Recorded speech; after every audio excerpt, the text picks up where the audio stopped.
back home, and one of the big questions being asked as we head into Christmas is, when will interest rates start to drop? Joining me live is Bondi Partners Senior Advisor and former Howard Government Minister Peter McGauran. Peter, morning. Firstly, the national accounts were released on Wednesday. What did they say about the state of the economy and the prospect of interest rates? Disastrous figures, Tim, and it just confirms that Australia's standard of living is falling. With little hope of increasing in the years to come.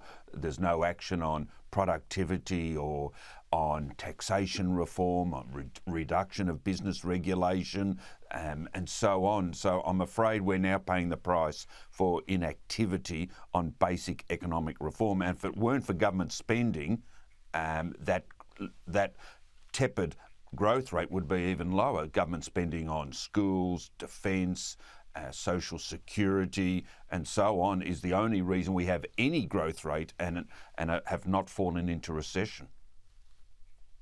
Well, a lot of people just living in Australia and struggling ahead of Christmas, wanting interest rates to drop.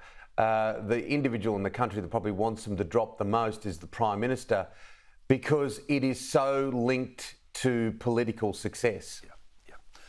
Exactly right, Tim. But interest rates won't drop because of our falling growth rate, because that's not how the Reserve Bank look at it. They're adjusting interest rates and keeping them high because of inflation.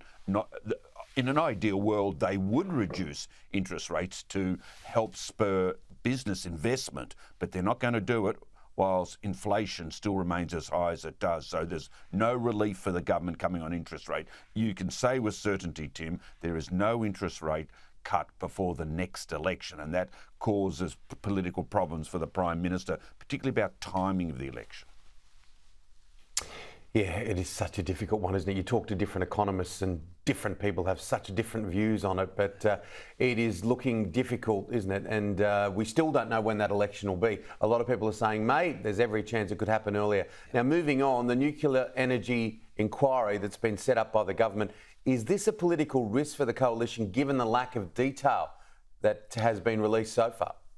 I think it's more of a political risk for the government, Tim, because the industry, resource companies, engineering associations, the nuclear advocates, they are going to present information to the parliamentary inquiry.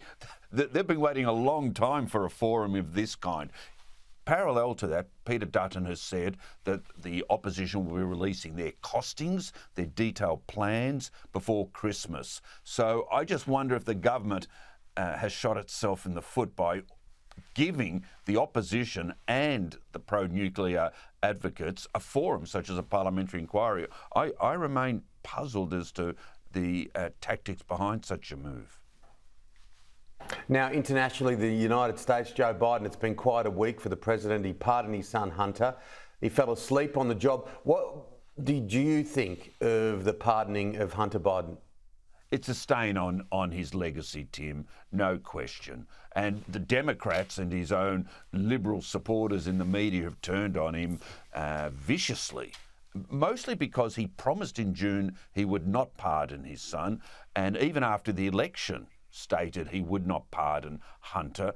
And so breaking his word seems to have been as big a crime as the actual pardon of a family member, because there are precedents for that. Jimmy Carter pardoned his brother. George Bush, a senior, pardoned a son. Bill Clinton pardoned a half-brother. Donald Trump pardoned his son-in-law's father, and so on.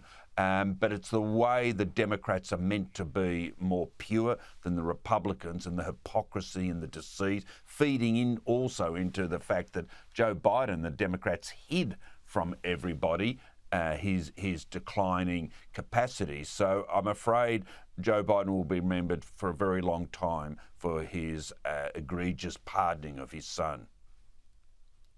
Look, a lot of people critical of Joe Biden have thought he's been asleep at the wheel for quite some time. We've seen his cognitive decline. It's a bit of an anecdote of where the Democrats are at the moment. We're going to look at that later in the show this morning, about how they have to rebuild. They'll have an opportunity in a couple of years, of course, in the midterms, but they really have to start to look inwardly about where they go. Yeah, agreed, Tim. that they need leadership regeneration, which Joe Biden, if he had kept to what everybody's expectations, that he would be a one-term transitional president post the trauma of the first Trump presidency, they would have got that. But unfortunately, he left it to the very last moment to be forced out of office by his own party and left the Democrats with little choice but to endorse Kamala Harris, who most, if not all of them, had grave reservations about and would not have won the Democrat presidential nomination in her own right against a crowded field. Peter, good to chat. We will do it again next week. Enjoy the rest of the weekend. Thanks, Tim.